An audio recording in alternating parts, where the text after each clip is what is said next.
네, 뉴스 분석 함께할 세 분 소개합니다. 김관우 계명대 교수, 배종찬 인사이트K 연구소장, 장혜찬 시사평론가 나오셨습니다. 어서 오세요.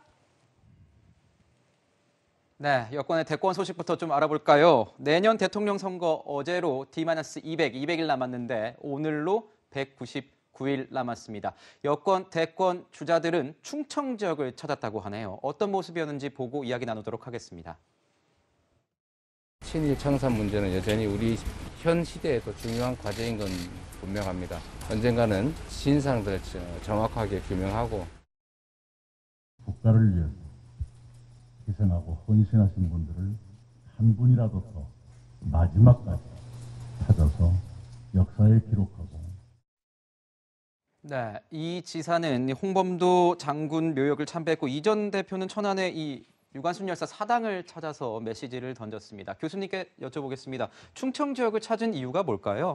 그러니까 뭐 정치적으로도 좀 해석이 가능하고요. 아무래도 8월 달은 우리 광복절이 있고 애국에 대한 부분들이 강조되는 그런 달이기 때문에 특히 최근에 이제 홍범도 장군의 유해가 이제 봉환이 되고 이렇게 안장이 됐는데 국립현충원, 대전 현충원에 안장이 됐어요. 그러니까 이재명 지사 같은 경우는 이제 참배를 거기 가서 한 것이고, 그다음에 이제 유관순 열사의 부분에서도 이낙연 후보 같은 경우는 이게 추서를 했거든요. 서훈 1등급으로 본인이 이제 총리 때 했기 때문에 이제 네. 그런 인연을 또 이분들이 다 이제 충청의 인연이 있으니까 이제 방문하면서 거기에 해당 지역을 방문한 것 같아요. 그런데 사실은 정치적 계산이 더 깔려 있는 거죠. 어떤 왜냐하면 계산이죠? 네. 순회 경선을 대전, 충남부터 시작을 하거든요. 그런데 9월 4일 날 이때 이제 권리 당원 등등이 이제 투표를 합니다. 그래서 네. 여기에서 이제 기선을 누가 먼저 잡느냐. 그리고 9월 5일은 바로 세종 충북에 또 투표가 있어요. 그러니까 이 충청 지역에서 시작점이 이제 경선의 시작이라고 얘기할 수 있는데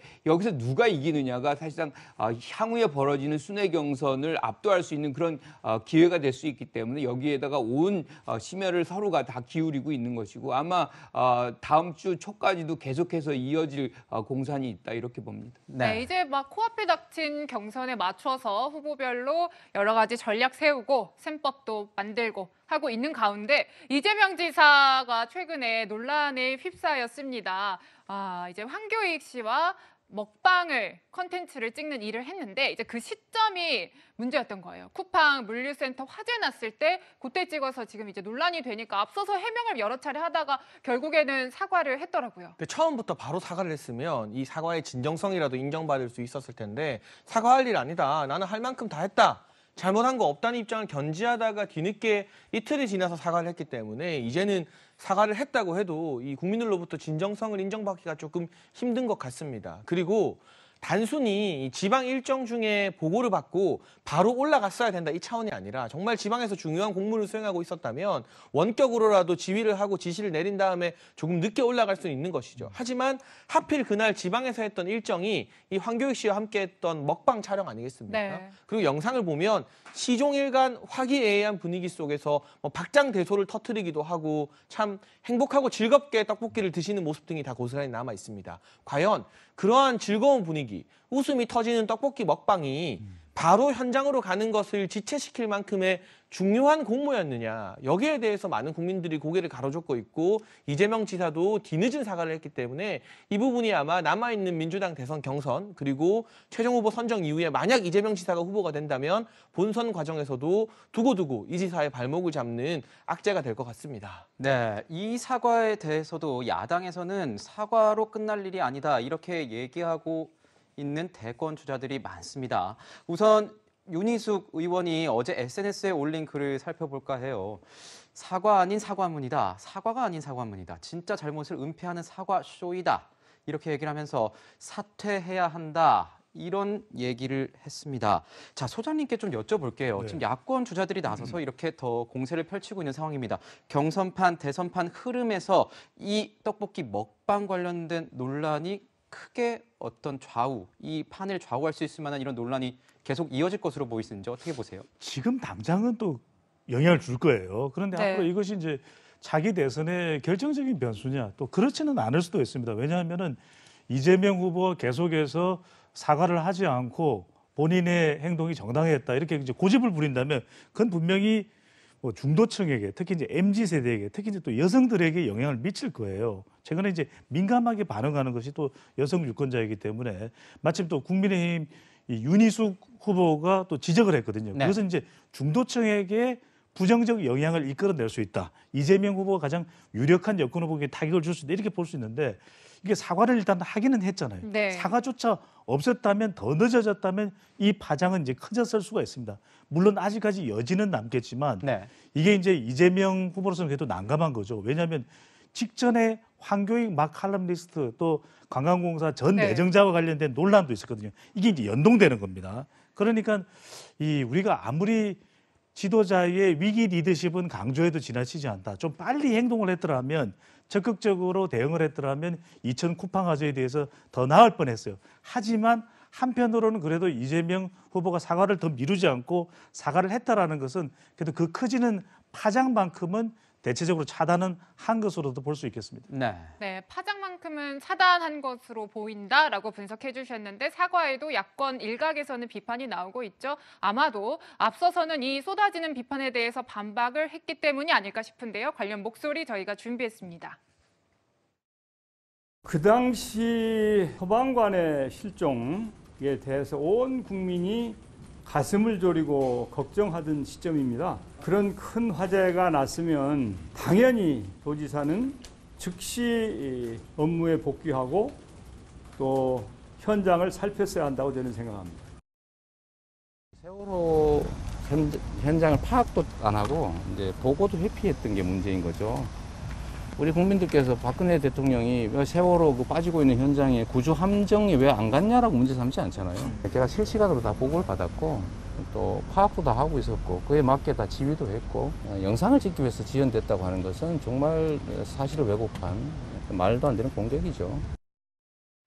네, 그러니까 사과하기 전에 이제 비판에 반박했던 목소리를 저희가 준비해서 보여드린 건데 사실 이 지사는 정말 시간대별로 뭐 분단위, 시간 단위로 다 해명을 굉장히 꼼꼼하게 하기는 했습니다. 그런데 이제 앞서서 과거에 이제 박근혜 전 대통령이 세월호 참사 때 했던 행적을 두고 이 지사가 굉장히 거세게 공격을 했었기 때문에 그걸 근거 삼아서 이거 내로남불 아니냐 이런 비판이 또 나왔던 거거든요. 그 당시 이제 해수부 장관 같은 경우는 현장에서 정말 이 현장에 있는 그 당시에 실종자 가족들 다 면담하고 계속 고생하다가 컵라면 먹은 장면이 보도가 되면서 많은 비판을 받고 물러나기도 했었거든요. 거기에 비교해 보면 사실 이재명 지사 같은 경우는 현장에서 고생하고 현장 지휘하다가 떡볶이 먹은 게 아니라 하하호호 제가 아까 말했지만 박장대소 터뜨리면서 떡볶이 먹고 있던 중에 이 보고를 받으신 거잖아요. 그리고 이 영상 촬영이 이 타임 스케줄을 보게 되면 저녁 한 8시 40분쯤에 끝난 것으로 나오는데 이재명 지사가 이 이후 일정을 취소하고 화재 현장으로 출발한 시각은 대략 한 밤 10시 반쯤인 것 같습니다. 그럼 그 2시간 동안 저녁도 안 드셨다고 했는데 뭐 떡볶이가 사실 저녁 대신하기는 충분한 것 같고 이 2시간 동안 그러면 출발 안 하고 뭐 하셨는지 여기에 대한 의문이 제기되고 있고요. 결정적으로 이재명 지사가 과거에 박근혜 전 대통령을 고소 고발한 사실 등이 알려지고 있습니다. 그 2시간 20분가량 보고를 받지 않았거나 보고를 받는 와중에 다른 짓을 했다면 정말 엄청난 직무유기다라고 말씀을 하셨는데 네. 마찬가지로 이재명 지사 같은 경우도 보고를 받고 계속해서 다른 일, 그 먹방 촬영을 한 것이 아니냐. 그러니까 박근혜 전 대통령에게 가했던 비판의 잣대를 그대로 적용한다면 이번 사안에서 이재명 지사도 할 말이 없어지는 것 아니냐는 이 과거의 대통령을 좀 엄정하게 비판했던 그 논리가 그대로 이재명 지사에게 옮겨지고 있는 것이고 이게 또 어떻게 보면 대선 경선이 끝난 다음에 이런 논란이 터졌으면요. 민주당 전체가 나서서 이재명 지사를 아마 좀 방어해줬을 겁니다. 그 당시에 피치 못할 사연이나 사안에 대해서 보호를 해줬을 텐데 지금 한창 치열한 대선 경선 중이잖아요. 그러니까 당 지도부가 나서서 이재명 지사를 엄호하기도 힘든 상황이고 다른 민주당의 국회의원이나 타 후보 소속 캠프들은 야당보다 사실 이 문제 훨씬 더 강도 높게 때리고 있거든요. 그러니까 이 문제가 터진 시기도 이재명 지사 입장에서는 매우 좋지 않다는 그런 생각이 듭니다. 네, 그렇군요. 아까 뭐 이재명 경기지사가 지난 2016년도 이 세월호 관련된 메시지를 이제 보낸 적이 있는데요. 한번 보면 이런 겁니다. 300여 국민이 삶과 죽음의 경계에 있을 때 구조 책임자 대통령은 대체 어디서 무엇을 했습니까? 5천만의 의심과 조롱을 받으면서도 밝힐 수 없는 7시간의 딴짓을 꼭 밝혀내야 합니다. 지난 2016년도에 이재명 당시 성남시장이 얘기를 했습니다. 이렇게 메시지를 던졌으니까 그래서 야권 지자체뿐만 아니라 정치권에서 내로남불 논란이 나오고 있는데 교수님은 어떻게 보십니까? 저는 세월호 사건과 지금 쿠팡 사건을 비교하는 것은 매우 부적절하다고 생각을 해요. 이게 네. 이제 여러 가지 차원에도 이제 다른 비교할 점이 있지만 가장 중요한 건 구조의 문제거든요. 세월호 차원에서 이제 우리가 가장 이제 많은 사람들이 사실상 분노하고 뭐 이랬던 거는 그 학생들이 실제로 구조를 받을 수 있는 상황에서도 구조가 안 돼서 모두 다 인명이 피해가 가는 다 이런 참사가 벌어졌다는 것이거든요. 그런데 쿠팡 사건 같은 경우는 거기 근로했던 직원들은 이미 다 빠져나왔거든요. 그리고 처음에 이제 소방서에서 2단계 대응을 이제 했던 것이고 그거를 곧바로 1단계로 낮춥니다. 그리고 다시 1단계까지 해제를 해요. 이게 이제 이천 소방서장이 사실상 지휘권을 받으면서 해제를 하면서 그때 김동식 이제 뭐 이 대장이죠. 대장 등 해가지고 소방관의 일부분이 진입을 합니다. 사실상 그때 이제 진입을 잘못했다는 것이 여러 가지 평가에서 나오는 부분이거든요. 그러니까 상황 판단을 지휘자가 잘못한 부분이 있는 것이고 거기에서 김동식 대장만 빠져나오지 못하고 12시경인가요? 이게 재점화가 돼가지고 확산이 되고 그리고 나서 이제 이것을 이재명 지사가 계속해서 실시간으로 보고받으면서 제1행정부지사를 현장에 파견을 하고 지휘를 이제 맡기는 장면이 나옵니다. 저는 이 부분에서 이 지사가 뭔가 문제가 있고 질책을 받아야 될 부분이 있다 그러면 그 시간에 이제 바로 이렇게 재점화가 되는 상황 속에서 현장으로 왔었어야 되는데 네. 그때 이제 창원에 머무르면서 네. 뭐 영상을 찍었다거나 이 부분은 이제 사과를 하는 것이고 대부분의 사람들도 이 부분 부적절성을 얘기를 합니다. 지적하고 있죠. 하지만 이제 그걸 끝나고 나서 곧바로 이제 들어왔던 것이 그게 새벽 1시 반경이에요. 그러니까 실질적으로 세월호에서 구조의 실패, 여긴 구조가 다 됐던 것이고 실질적으로 그 안에 들어갔던 거는 지휘의 어떤 부분인 것이고 그 부분이 뭐 지사가 갔다고 해가지고 어떤 전문적인 어떤 역량을 발휘해가지고 그 들어간 김동식 대장을 어떻게 살려낼 수 있는 방법은 그렇게 많지는 않거든요. 어쨌든 현장에 없었던 거는 잘못된 부분이지만 그래서 그 부분 전체를 세월호와 비교해가지고 적용하는 것은 적절하지 않다 이렇게 보는 거죠. 근데 이건 네. 짧게만 좀 말씀을 드릴 필요가 있는 것은 뭐냐면 사과 심리학의 대가인 치알디니가 분석한 바로 따르면 사과는 사과답게 해야 되는 거죠. 두 가지 조건이 있습니다. 조건 없이 내용을 너무 덧붙여서 설명을 많이 하기 시작하면 이 사과가 사과대로 안 받아들여지는 거예요. 네. 두 번째는 신속하게 이왕 해야 될 사과면 그러니까 비교를 해보는 거죠. 그때 먹방 촬영 없이 더 빨리 갔더라면 이런 일이 없었을 수가 있는 거죠. 충분히 해명될 수가 있는 건데 그것과 비교해보면 이 여론에서는 또 부정적일 수밖에 없는 것이거든요. 그렇다면 조건을 달 필요 없이 이거 정말 그때 빨리 갔더라면 좋았을 텐데 더 신속하게 대응하지 못한 거 사과한다. 더 네. 빨리 조건을 붙이지 말고 사과하는 것이 대선 후보로서는 훨씬 더 효과적일 수 있다는 거죠. 네. 네, 그런데 뭐 사실 최근에 지금 저희가 다루고 있는 이 쿠팡 화재 문제도 그렇고요. 앞서서 저희가 지난주에 다뤘던 황교익 씨 임명 논란도 그렇고요. 또 경기도민 재난지원금 100% 지급 부분도 그렇고 사실 이재명 지사가 지사이기 때문에 나오는 얘기들입니다. 그래서 이 도지사직 유지하는 게 리스크다 이런 분석들도 일각에서는 나오던데요. 그런데 사실 그 리스크인 부분보다 도지사직을 정치적으로 활용할 수 있는 부분이 더 크죠. 본인은 정치적으로 활용하지 않는다고 말을 하고 있습니다만 도청 캠프라는 비판 역시 야당에서 제기하는 것보다는 여당 내부에서 다른 후보들이 많이 비난을 하고 있거든요. 차제에 제가 이 지난번 이 네. 시간에도 말씀을 드렸지만 이 현직 지방자치단체장이나 또 현직 국회의원 같은 경우 대선 출마를 위해서 직을 내려놓는 방안에 대한 고민도 우리가 해야 되는 것 아닌가. 왜냐하면 국회의원만 해도 9명의 비서진을 계속해서 어떻게 보면 도움을 받을 수 있는데 두면서 우리 국민들이 그 9명의 국회의원 비서에게 세금으로 월급 주는 건 국회 내 의정활동하라는 거지 본인 선거하라는데 그 세금 쓰는 거 아니거든요. 도청이나 뭐 시청도 마찬가지입니다. 도공무원들, 시공무원들에게 세금 주는 것은 도민과 시민의 삶을 위해서 열심히 하라는 것이지 이 모시고 있는 도지사나 시장 선거운동하라고 그 사람들한테 세금으로 월급 주는 게 아니기 때문에 물론 이러한 법안이 국회에서 통과될 가능성은 낮겠습니다만 이런 논란이 불거지고 단순히 이재명 지사 한 명 때리기로 그치는 게 아니라 이게 정말 정치적으로 많은 문제를 야기한다면 좀 성숙한 논의를 통해서 여야가 머리를 맞대고 대선이라는 중요한 선거에 뛰어드는 후보들은 자기의 어떤 직위를 버릴 각오를 하고 도전해라. 그런 취지에서 뭐 현직을 내어놓게 해야만 예비후보로 등록할 수 있다던가 그런 부분에 정치개혁 법안을 좀 발의하는 것도 필요하다고 생각을 합니다. 네. 지금 법에는 90일 전까지 이제 사퇴를 하는 것으로 되어 네, 있습니다. 그렇죠. 이렇게 하는 이유는 행정의 책임을 맡은 분이 사실상 끝까지 책임을 좀 지라는 어떤 법의 그런 의미가 사실 그 안에 내어져 있거든요. 그런데 지금 경선 과정에서 만약에 여기서 후보가 안 된다. 그러면 어떻게 되나요? 돌아갈 수도 없잖아요. 사퇴하고 나서 경선을 했는데 여기에서 후보가 안 됐을 때는 돌아갈 도정도 없는 것이고 지금 사실 원희룡 지사 같은 경우 그렇습니다. 이번에 이제 국민의힘당의 경선이 진행이 될 텐데 거기서 후보가 안 됐을 때는 돌아가서 도정의 책임을 질 수도 없어요. 그러면 장기적인 어떤 이 도정 공백은 불가피할 수밖에 없습니다. 그래서 저는 이 부분에 관해서는 좀 합리적으로 얘기를 해야지 이렇게 네. 무조건 후보로 나오면은 사퇴를 해야 된다라는 것보다는 경선을 이제 예비 경선을 통과해서 후보가 됐을 때는 예컨대 이제 뭐 사퇴를 한다. 네. 뭐 그런 어떤 부분은 더 많은 공감대 형성될 수 있지만 예비 경선 차원에서 또는 경선에 아직 후보가 안 됐는데도 무조건 사퇴라는 것은 지금 뭐 홍준표, 남경필, 안희정 대부분의 사람들이 사실 그렇게 안 했거든요. 그 이유는 도정을 책임지라는 그 부분도 자기의 책임이 있기 때문입니다. 네, 이렇게 네. 뭐 갑론을박이 있을 수밖에 없는 사안인 것 같은데요. 이 사안에서 저희가 이 여권의 권력 구도를 조금 들여다볼 수 있는 그런 내용이 있는 것 같습니다. 자, 보면은 이 황교익 씨가 이 후보직에서 경기관광공사 이제 사장의 후보직에서 물러나는데 큰 역할을 한 두 명의 인물이 있습니다. 방송인 김어준 씨와 그리고 이해찬 전 민주당 대표입니다.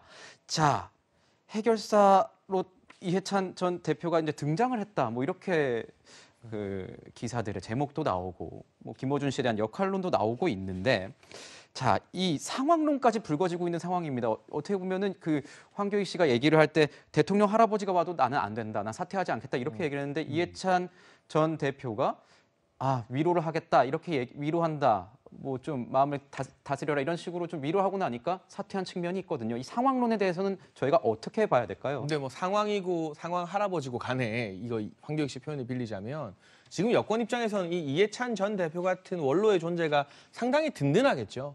일단은 정치적 중량감을 꼽을 수밖에 없습니다. 이해찬 전 대표가 직접 나서서 황교익 씨를 보호해주고 이 사과, 위로의 메시지를 던져준 게 어떤 의미에서는 대통령의 위로나 사과만큼이나 비슷한 의미로 이 여권 지지자들 층에서는 받아들여지는 것 같아요. 네. 근데 대통령은 이런 일에 사서롭게 나설 수는 없으니까 그 대리인 역할을 할 수 있는 정치적 중량감을 가진 존재가 일단 우뚝 서 있다는 것 자체가 민주당과 여권의 큰 자산이 되는 부분이고 또 방식도 이야기하고 싶습니다. 지금 보면 이해찬 전 대표의 위로를 볼 때 이낙연 캠프나 이재명 캠프나 황교익 씨나 어느 누구 하나 기분 나쁘게 공격하거나 비판하지 않아요. 그냥 다 안고 가겠다. 이거 이낙연 캠프에서도 뭐라 할 말이 없고 이재명 캠프도 마찬가지고 황교익 씨도 위로를 받았다고 하잖아요. 이런 식으로 갈등을 조장하는 것이 아니라 갈등을 봉합하는 그런 리더십을 이번엔 이해찬 전 대표가 제대로 보여줬다고 합니다.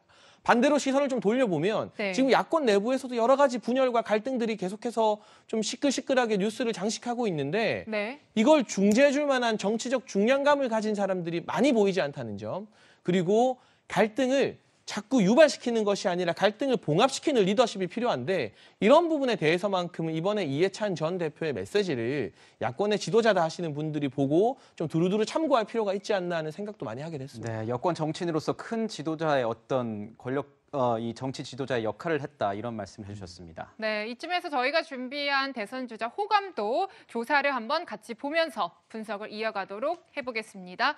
네, 같이 보시면 자, 호감도가 이제 파란색 부분이에요. 호감 간다라고 응답한 부분인데 이재명 지사가 40, 윤석열 전 총장 29 나왔고요. 이낙연 전 대표 24, 그 밑에 최재형 전 원장 17%가 나왔습니다. 소장님께 여쭤볼게요. 네. 이 순서에 대한 분석도 궁금하고요. 하나 더 네. 여쭤보고 싶은 부분은 호감도와 지지도는 어떻게 다른 건지도 궁금합니다. 그 우선 호감도는 또 달라질 수도 있어요. 왜냐하면 달라질 수 있죠. 시시각각 예. 대선 경쟁에서 여러 가지 변수들이 작동하는 것이거든요. 근데 지지도는 뭐냐? 지지도는 감성이나 감정이기보다는 우리 당의 네. 승리가 중요해. 이렇게 정치적인 이해관계가 더 강력하게 영향을 미칠 수 있는데 호감도라고 하는 것은 뭐냐면 그 후보하고의 어떤 정서적인 관계를 볼 수가 있는 거예요. 그래서 지금 경기도가 왜 시끄러우냐? 경기도가 유권자가 가장 많거든요. 그러니까 경기도와 끈끈한 도정 수행을 통해서 관계가 있다는 것 자체가 호감도에 상당한 영향을 주고 있다. 그러니까 이재명 후보 지금 그래프를 한 번 더 보여주시면 좋을 텐데 네. 비호감도도 비호감도지만 호감도를 보시면 왜 이재명이 40%일까? 네. 이재명의 이 40%는 경기도가 들어가 있는 거예요. 그러니까 네. 이른바 자기 지지층에다가 진보층과 일부 중도가 있는 겁니다. 그런데 윤석열 후보를 보면은 뭐냐? 대체적으로 반문정서 반사이익 쪽이다 보니까 본인의 호감도만 정서적인 유대관계를 보면은 주로 국민의힘이나 보수 쪽이에요. 그러니까 그게 좀 중도나 더 크게 확대가 돼야 되는데 그런 정서적 연결고리가 이준석과 충돌하면서 잘 안 만들어진다는 것. 이낙연 후보는 더 호감도를 끌어올려야 지지율도 올라갈 수 있거든요. 그런데 여기에서 보면은 이낙연 후보에게는 호남이 밑바탕에 깔려 있고 그리고 일부 진보 정도가 있다. 그러니까 이낙연 후보로서는 더 사실은 이 호감도에서 더 확대시킬 수 있는 좀 더 정서적 바탕이 더 확대돼야 된다. 그게 이제 중요한 게 수도권일 수 있거든요. 그런데 수도권에 누가 있죠? 이재명 후보가 경기지사직을 유지하고 있어요. 그래서 계속 때릴 수밖에 없는 것이죠. 네, 지금 보면 자당 지지층 내 핵심 호감층뿐만 아니라 타당 지지층에서의 확장 가능성을 가늠하는 데 이 호감도 조사가 쓰인다고 들었는데 그래서 좀 연장선에서 네. 여쭐게요. 지금 여권 얘기를 하고 있으니까요. 이낙연 전 대표 같은 경우에는 이 비호감도가 굉장히 높은 상황인데 네.